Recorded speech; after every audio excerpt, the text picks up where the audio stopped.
How the devil? Got the division at last. Go me. But it's left me with a number of unanswered questions. First things first. I'm British, so I'm not adverse to queuing, but wow. They really pulled out all the stops here. 2012 brought us the running simulator in the form of Daisy. There have been a slew of sims ever since, but welcome to 2016 and the next generation of queuing sims. Allow me to explain. When first starting the division, once you pass the prologue, you have to register your character before you can start playing. I'm not entirely sure what fool thought it was a great idea to make all players need to register their characters before starting the game, but I'm guessing it's the same idiot who decided to only have one laptop, which could only be used by one person at a time, and only if they didn't have other players standing too close. Do you have any idea what it's like trying to get people on the internet to A, queue properly, let alone on release day, and B, back the hell up so you can get breathing space at the laptop? It took me an hour of queue time just to get to the front of the queue, and then the damn thing bugged out and wouldn't work. They said it's a glitch. I suspect my character was really just paranoid about his password and didn't like people leering over his shoulder while he was trying to type it in. I didn't actually get to play until I returned the following day, and it was still pretty close getting in then. I wouldn't mind, but in a world where I get a wristwatch that will provide a 3D overlay in my surrounding environment, would it have been too difficult to register on the fly? To add insult to injury, some buffoon decided to have a real laugh and add the word Q to the list of inappropriate words for global chat, replacing it with a string of asterisks. Ha ha, hardy ha, bloody ha. Now I've sped the footage up because, as I said, I queued for an hour the first time I tried playing. There was an interesting point about halfway through where I took some time to try and practice my stand-up, and another interesting part where I realised my identical brothers had also ended up in the same queue. But then again, at that point, watching paint dry was more interesting than queuing. I spent that long in there, I actually had separation anxiety when it came to leaving the queue at the end. This also bugged me quite a lot, and I'm not exactly sure why. I noticed it whilst letting off some queue rage outside. No matter where you shoot the lampposts, they turn off. You can see it here. I clearly shoot the base of the lamppost where it's mounted to the floor, and the light goes out. Why? Doesn't make any sense. I appreciate in a programming sense why, but it just really grated on my nipples. To add insult to injury, the damn thing is a regenerating cyborg as it turned back on less than 10 seconds later. Now, on to those questions I was on about before. This guy, for example, I must have ran past him about 18,000 times and not a single person has stopped to pick him up. Don't get me wrong, it's not the most gruesome death in the division, but it's kinda on the floor outside the main headquarters. They waffle on an awful lot about cleaning up the city, but they don't even tidy their doorstep. If not for the sake of morale, they should probably move him along to prevent the spread of any further disease. I'm sure the cleaners wouldn't mind throwing him on one of their bonfires. I'm at a point now where I wish my character carried a body bag and had a bag this poor devil up function. Another thing, some people say your name has a deep profound link to your character, in which case, I strongly recommend you avoid naming your child Alex, as every other one of these looters I put down, his buddy screams out, "Oh no, they got Alex!" For a start, I'm not a they, I'm a he. This poor choice of grammar may reflect this guy's lifestyle choice. And secondly, where did all these Alexes come from? Was there some sort of advert? Now the higher tier AI are private contractors called the LMB. Seriously, the dev team were either on some whack stuff or having a laugh when they came up with this. If not both. How am I supposed to take these PMC mean looking mofos serious when their acronym is left mouse button?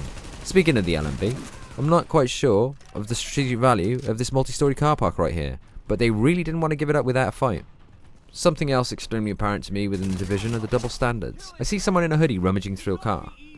My fancy wrist tags them as a bad guy. Firstly, racial profiling much, he may have just lost his keys. But who am I to argue? I put him down and chalk him up as a looter. Streets are one scumbag shorter. I then run over and start to loot what he was just looting. Seriously, what the fuck? Hypocritical much? But it's okay, I'm a government agent. I'll only take the stuff in order to save the world. Never mind the poor bugger who's probably after some tea bags for his gran.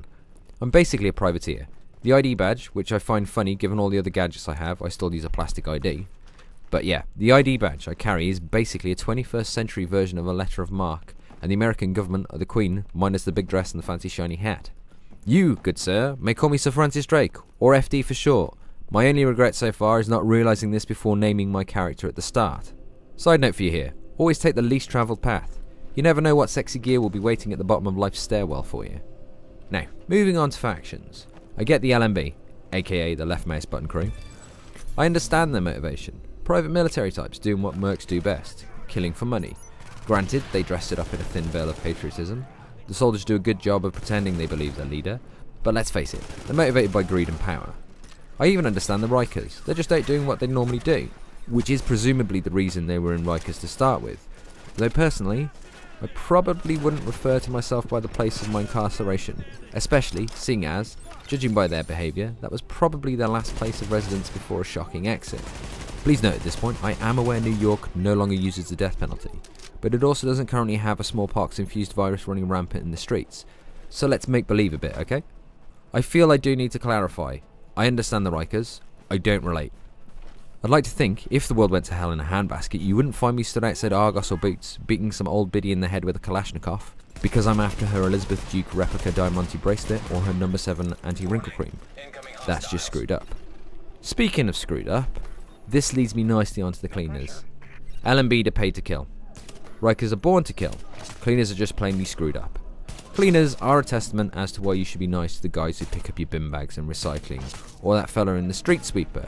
Could you imagine Dave down at the council offices losing his nut, building a homemade flamethrower and setting his neighbours alight?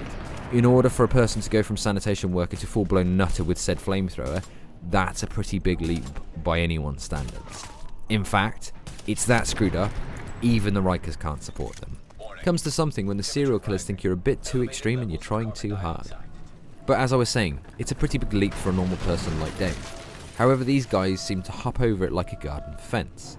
Sure, I get it. Government sets up treatment centres to work on a cure and help people.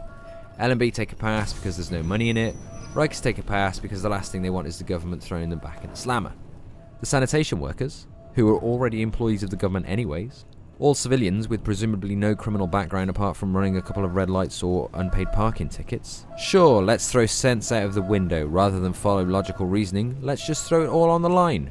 Grab some supplies from the local Walmart, jerry-rig ourselves some flamethrowers, kudos for the engineering skills by the way, and go on a murderous rampage of setting folks on fire.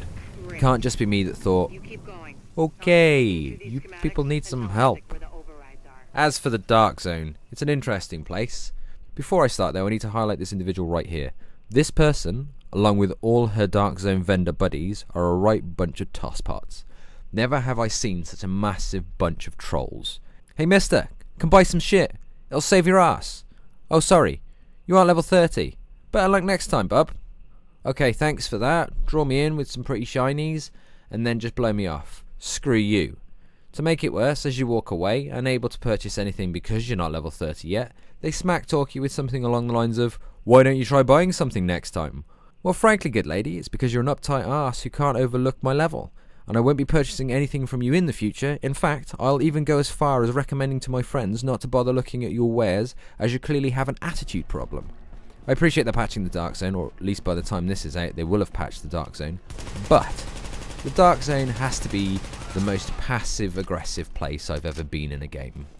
Everybody wants to shoot you, but no one does it because it just isn't worth it. They've done a great job of recreating real life. Everybody wants to shoot each other, but there's that whole law thing and the police. But no, seriously, I'm not advocating we shoot each other in real life. However, maybe it could be an option in the Dark Zone. At the moment, there is no reason to go rogue. The reward is very little, and you only get it if you go full rogue and manage to survive the countdown timer to pass out of being a rogue. On an interesting note, this has resulted in a lot of players shooting around other players in an attempt to force them to return fire, accidentally turning rogue and then open themselves up to an acceptable return fire. This is scummy play at its best. The only way I could see this being acceptable is if someone shouts out, "Dance for me, dance!" whilst wearing a Stetson and some spurs. Joking aside, for an MMORPG, it's pretty good. There's obviously a lot of repetitive grind, but no more than Diablo or any other host of MMOs out there. So I'm giving it 7 bananas out of a rock. Let's face it, my rating doesn't make much difference anyway. Everyone that can is surely going to at least try it. Just to finish off on a serious note, if you do play The Division, as with most games like this, the first 10 or so levels do feel like a real grind until you start unlocking all the skills and getting better gear, and deciding how you want to develop your character. There are a lot of people who aren't happy because of the spongy enemies. This is true, unless you spec for full damage, in which case they fold quicker than an empty packet of crisps. The offshoot to this does mean that you end up sacrificing your own health pool. On the upside, fights feel a lot more intense, which is nice. Now before I do let you go, I've got a couple of tips just to help you along your way. Don't sell your old gear, break it down for late game crafting. Also don't wait for level 30 to go into the Dark Zone. I went in there about every 7 levels or so in order to keep my levels balanced. This is because the Dark Zone is split into level brackets. However, once you hit the highest level, you get thrown in with the big boys and girls, and you really don't want to be bringing a water pistol to that fight. Backtracking onto breaking down gear for a second, I didn't realise at the start, but it actually upscales. This allows you to trade in a heap load of lower mats into higher level ones. It's very effective and somewhat annoying if you realise that later rather than earlier in the game.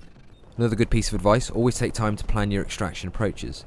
These two guys here had been looking at me crafty for quite a while. Now I know they don't have facial expressions, but their movements suggested they weren't legit, coupled with the fact that they had both just come off a rogue agent cooldown. I ghosted them up to the roof, saw they were distracted by the AI, ran straight through, hooked my shit up and carried on running. They didn't know what didn't hit them, and instead I skulked away in the dark. Personally, I found I was a little more of a target in the Dark Zone, as I was acting as a one-man band, and there wasn't any real price to pay for a group taking me out. If you're lucky, you might find 1 or 2 people to buddy up with, and it'll be one of the best working relationships ever, because you all know that the only reason you're all working together is because you're less of a target for those bigger groups, so there's no reason to screw each other over. Also, always consider turret placement. I found this out by accident in the Dark Zone, but boy oh boy did I love it. They can keep their UV disinfectant rooms. I'm going to keep my flamethrower doorway. Now if you've enjoyed this, please smash the like button, or rub it gently if that's your thing.